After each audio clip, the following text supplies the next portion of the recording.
This Fitzroy River fishery is just amazing. We are literally in the middle of downtown Rockhampton. Busy bridges with traffic pouring across them. The buildings of the CBD up here. And right here is one of the best barramundi and threadfin salmon fisheries on the Queensland coast. It's just remarkable, and it just shows what can happen if you get the nets out. It's not rocket science.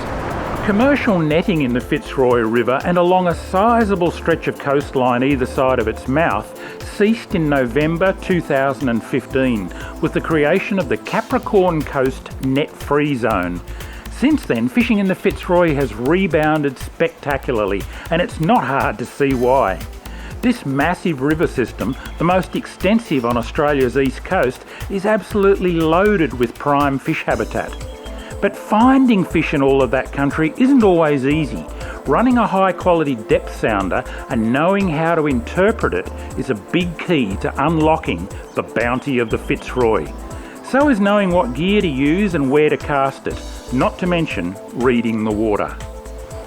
It's funny, after a couple of days of fishing these water conditions, you become quite adept at picking the different water. It all looks fairly muddy when you first arrive, but there's darker coloured water that you can see 50 or 60 centimetres in, and then there's the milk coffee coloured water that you can only see about 10 centimetres into, and the clearer stuff is definitely better for lure fishing.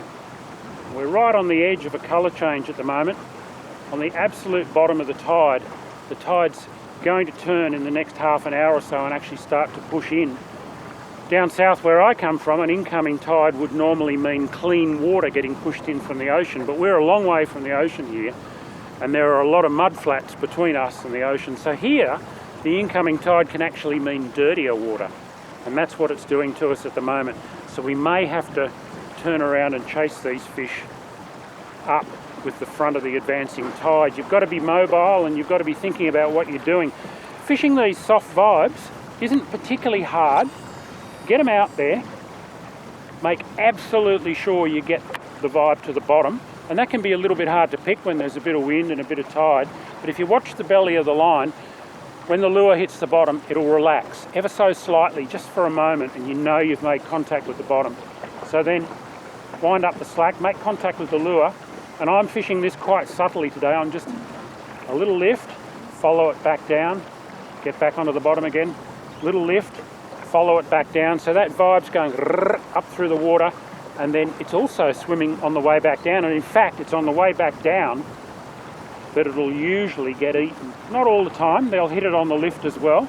You've got to be really on the ball, and in this wind, watch the belly of line. You might only see a little pick, and I'm pretty adept at that after a lot of years of brim fishing, and there's a lot of parallels with fishing for brim on soft plastics and vibes. A little bit different once you get the hook in though, a bit bigger fish and a fair bit stronger, but it can be quite a subtle take. The barra will usually hit a little bit harder, but these threadies can be very, very gentle at times.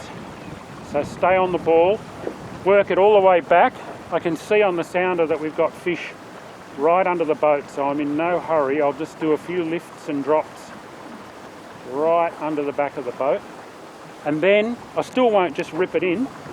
I'll just wind it off the bottom, because they might hit it then, and wind it all the way up, and then as soon as you can see it, look in the water behind it just to make sure there's not a fish following it, and then fire out another cast. You might have to do that 200, 300, 400 times in the course of a day, but I tell you what, it's worth it when that line comes up tight and takes off. There's some big fish in here. Whoa! Got fish all over the sounder. It's just a matter of working on them. I've lightened up a little bit, gone to a bit lighter leader, smaller lure. It's only got quite lightweight hooks. They're little saltism mustards. They're quite fine gauge, so I'm not going too hard on this fish. Sometimes you've just got to go light to get the hooker.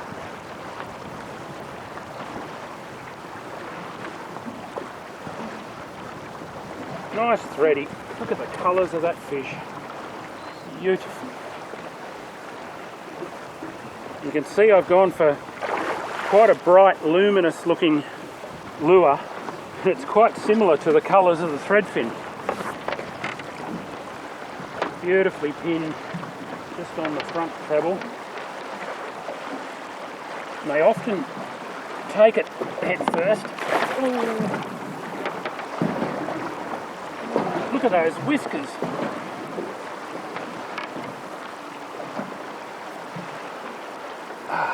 Not a big threadfin, but a beautiful specimen all the same. Just pinned perfectly on that little number 6 mustard saltism hook. Small hook, but sharp.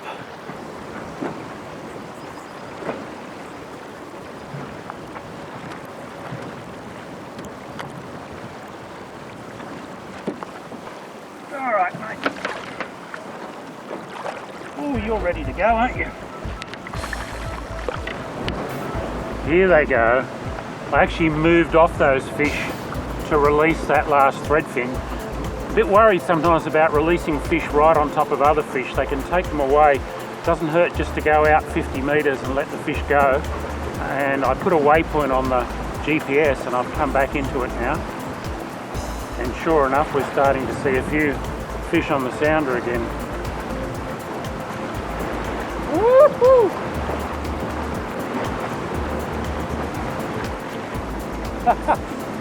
Crazy bite. That fish ate that lure and came straight towards me. It was just like someone had cut my line. Suddenly there was no lure weight there. I wound into him and struck, and there he was. Got the flight coming in to Rockhampton Airport over our heads here, right in the middle of the city. This is urban fishing at its best. Woo!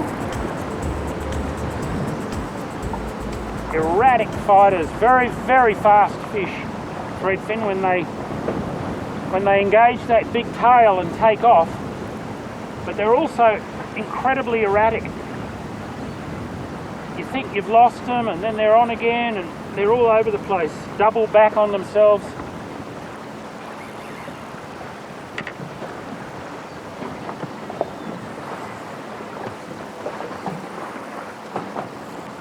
Such good fun.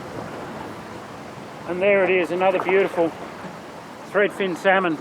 These guys are at least as good a sport fish as a barra, and they have a lot of charisma too. They're just a great fish, really unusual fish.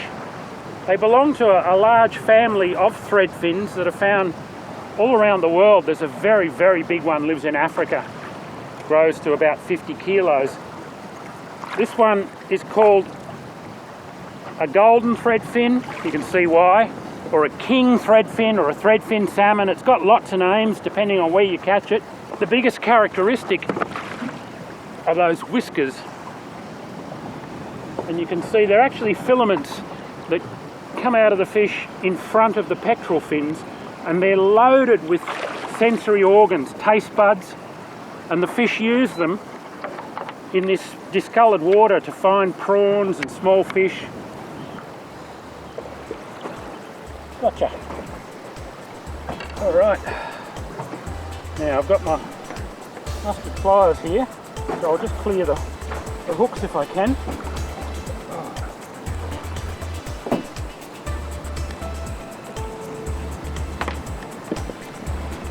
Look at that. Yeah, threadfin salmon, definitely not a second prize.